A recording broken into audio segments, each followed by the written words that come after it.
देखिए अब आप देख सुनेंगे 5 and 6 क्वेश्चन इसी में बताएंगे हम। इसमें आपको क्या है एपीज बताना पहले, तो क्या लिखेंगे हम solve, SOLV solve. Pen change कर लें थोड़ा क्लियर हो जाता है इससे।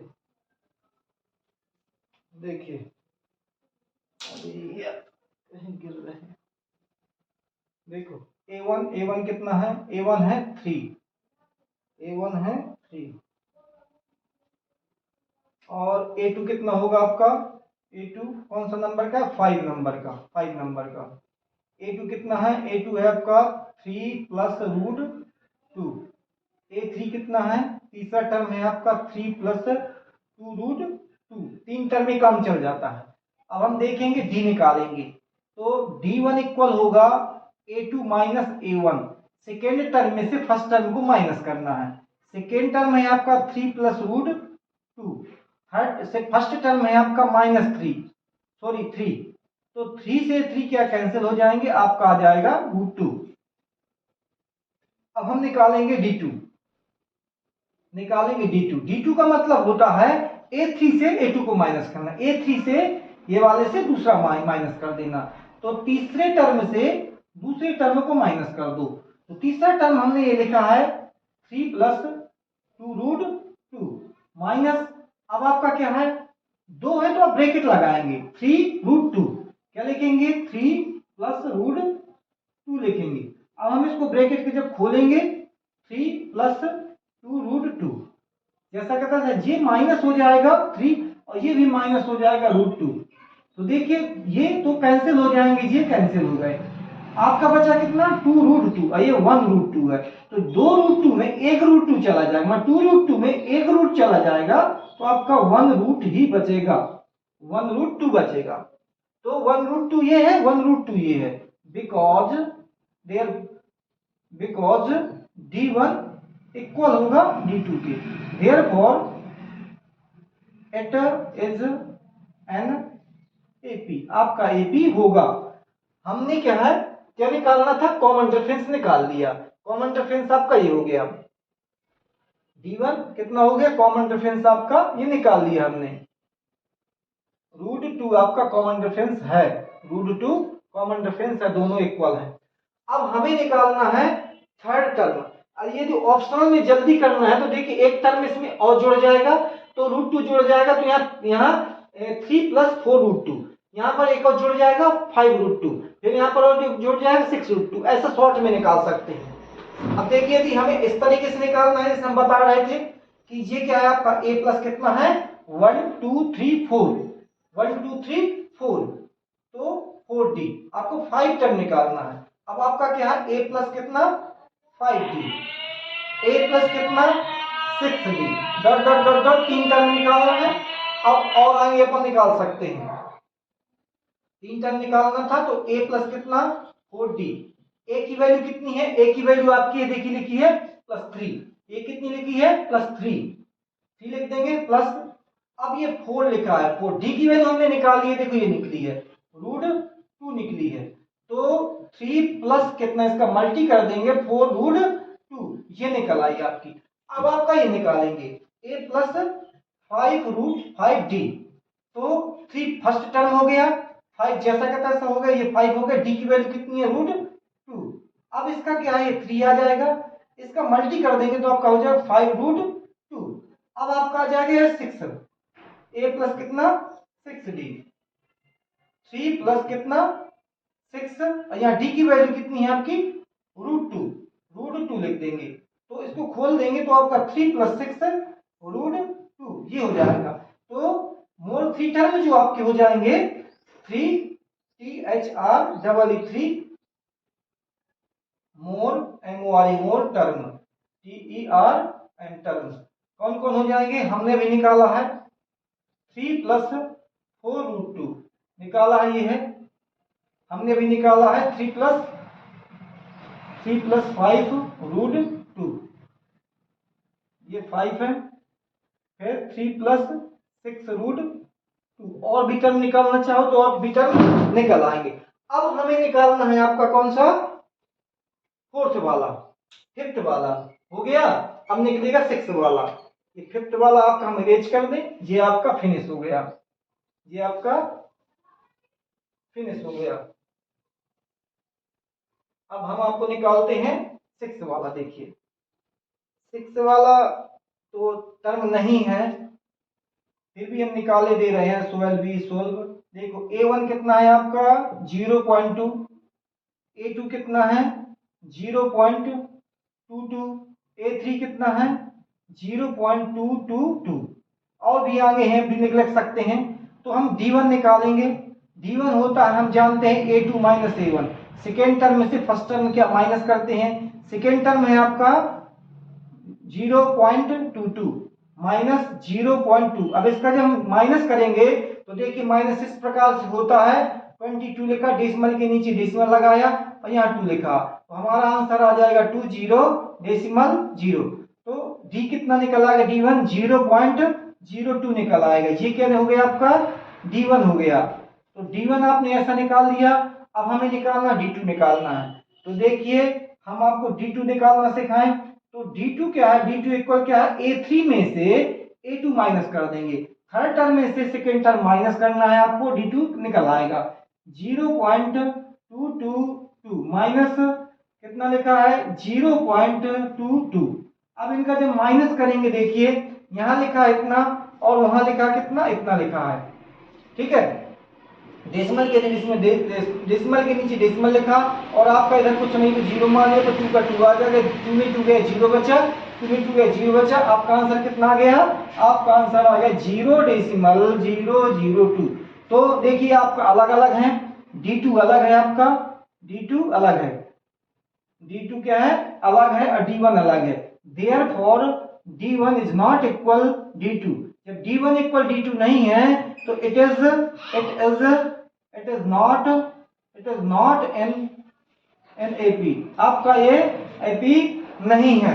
इस प्रकार आप सभी क्वेश्चनों कर सकते हैं।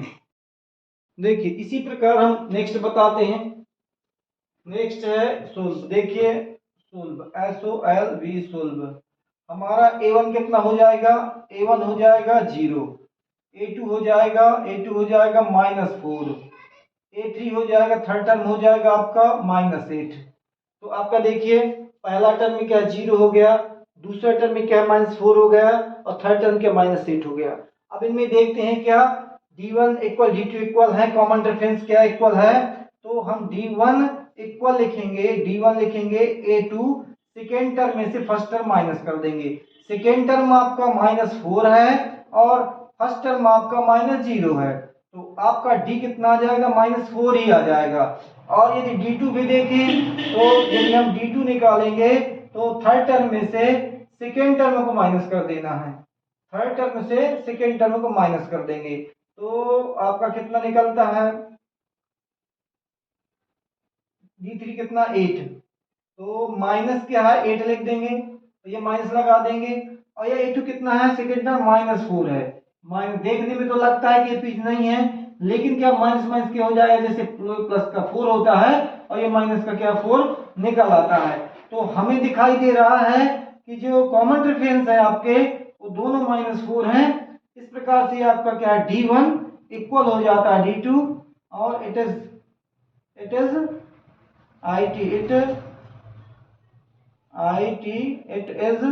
एन एपी कह सकते हैं इनको एपी कह सकते हैं।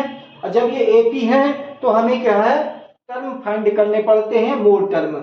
जैसे आपका डी है, इसको क्या है डी निकला है, इसमें प्लस कर दो 4 को, कितना 16 हो जाएगा, 16 में प्लस कर दो 20 हो जाएगा। इस प्रकार हमें टर्म निकाले जा सकते हैं। देखिए हम सिस्टमेटिक तरीके से आपको बता रहे हैं। ए प्लस कितना 5d 4d, सॉरी 4d क्यों, देखिए 1 2 3 4 टर्म, तो आपके क्या फिफ्थ टर्म निकालना, फोर्थ टर्म ये हो गए, एक टर्म ये हो गए, फिफ्थ टर्म हो गए।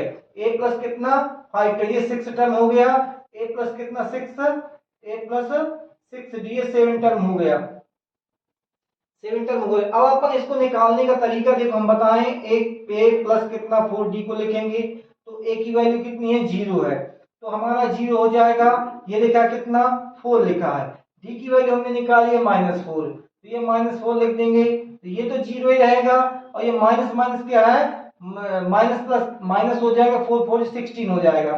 तो देखिए चाहे आप इसमें 4 को 12 में जोड़ दो तो 16 आता है, तो वही देखो 16 आ गया आपका, ये 16 आ गया माइनस का। अब आप निकालेंगे जैसे ये वाला है a प्लस कितना 5d निकालेंगे, है 6 टर्म निकालेंगे, तो a की वैल्यू 0 है और इस 5 लिखा, d की वैल्यू क्या है -4 है, -4 है, तो इसकी कोई वैल्यू पता होगी ही नहीं, मतलब 0 को, तो कितना आ जाएगा 4 5 जा 20, ये 20 आपका आंसर हो जाएगा। तो यदि हम इसमें क्या है आपको ये -4 इसको -4 को इसमें प्लस कर दे तो 20 आ जाता है। इस प्रकार टर्म अगले टर्म निकाले जा सकते हैं, सोल्व करके नहीं निकालना है तो कैलकुलेटिंग करके भी निकाल सकते हैं। अब आपका आएगा यहाँ पर एक की वैल्यू 0 और ये आपका आ जाएगा +6 और यहाँ पर d की वैल्यू हो जाएगी -4। तो अब आपका 0 4 6 जा 24 और आपका आ जाता है -24। यदि आप क्या है 20 में क्या है माइनस को क्या है इसको प्लस कर देंगे तो देखिए देखो आ गया 24। इस प्रकार जो नेक्स्ट टर्म है आपके 3 मोर टर्म है THR3 मोर टर्म MORE मोर TER मोर टर्म। मोर टर्म आपके निकल आएंगे, पहला है आपका -16 है, दूसरा है -20 है, थर्ड है आपका माइनस कितना 24। थी मोर टर्म हो गए आपके और आगे भी निकाले जा सकते हैं। इस प्रकार आप सभी सवालों को सोल्व कर। देखिए अब 8 वाला बताएंगे आपको, 8 वाला इसका भी तरीके वही है सब करने के, वेरी इजी है, ये भी पूरा चैप्टर इजी है। तो a1 फर्स्ट टर्म में कितना है -1/2, सेकेंड टर्म में कितना है -1/2, अरे ये तो एक जैसे हैं। a3 कितना है a3 थर्ड टर्म भी -1/2 है, 1/2 है, तो d1 कितना होगा d1 हो जाएगा आपका -a2 -a1, a2 की वैल्यू 1/2 है, माइनस लगा दिया, और इसकी भी a2 की वैल्यू a1 की a2 की दोनों सबकी वैल्यू 1/2 है, तो हमने यहाँ भी -1/2 लिख दिया, और ये क्या फार्मूला का माइनस होगा, यहाँ भी हमने 1/2 लिख दिया, तो -1/2 और ये माइनस माइनस प्लस हो जाएगा 1/2, आपका आंसर हो जाएगा 0। अब देखिए हम d2 लिख निकालते हैं, a3 -a2, a3 की वैल्यू कितनी है -1/2 माइनस, अब a2 की वैल्यू भी है -1/2, तो आपका -1/2 और ये माइनस माइनस प्लस हो जाएगा 1/2, दोनों कट के 0 आ जाएंगे। It is because therefore because d1 equal है कितने d2 के, therefore it is an AP। आपका ये AP होगा। जब आपका AP होगा, हमें कॉमन रेफरेंस निकालना था, तो हमारा कॉमन रेफरेंस जो निकला है 0 निकला है। कॉमन रेफरेंस क्या निकला है 0 निकला है। D1 ये क्या है D2 भी है आपका, D2 ये भी आपका 0 है, कॉमन रेफरेंस 0 निकला है। तो अब हमें मोर टर्म निकालना है, नेक्स्ट 3 टर्म निकालना है। यदि चाहो तो 0 0 उसमें जोड़ दो, तो बार बार यही आना, वही आगे नेक्स्ट टर्म भी हो जाना है। तरीके से करना है तो आप तरीके से कर सकते हैं, 4d a plus 5d a plus 6d dot dot dot dot और भी निकाले जा सकते हैं। देखिए आप a प्लस मान लीजिए a प्लस 4d लिखते हैं, तो आपका a की वैल्यू है -1/2, तो प्लस क्या 4 है, जब यहाँ 0 आ जाएगा d की वैल्यू 0 लिख देंगे तो आपका आंसर पूरा 0 हो जाएगा और ये 1/2 ही आ जाएगा। यदि हम इसका क्या है a प्लस कितना a प्लस 5d भी लिखते हैं, तब भी क्या a की वैल्यू क्या -1/2 हो जाएगी, और ये प्लस, और यहाँ पर या 5 लिखो 6 लिखो इसको कोई मतलब नहीं, जब यहाँ 0 लिख देंगे d के स्थान पर तो ये पूरी वैल्यू 0 हो जाएगी और आपका पुनः 1/2 माइनस का निकल आएगा। a प्लस कितना 6d लिखेंगे तब भी क्या -1/2 ही आएगा, क्योंकि क्या 7 यहाँ 5 लिखना था, यहाँ 6 लिख देंगे, यहाँ 0 लिख देंगे तो भी क्या -1/2 आएगा, 1/2 आएगा। तो बार बार अपना 1/2 आता है, तो हम लिख सकते हैं द 3THR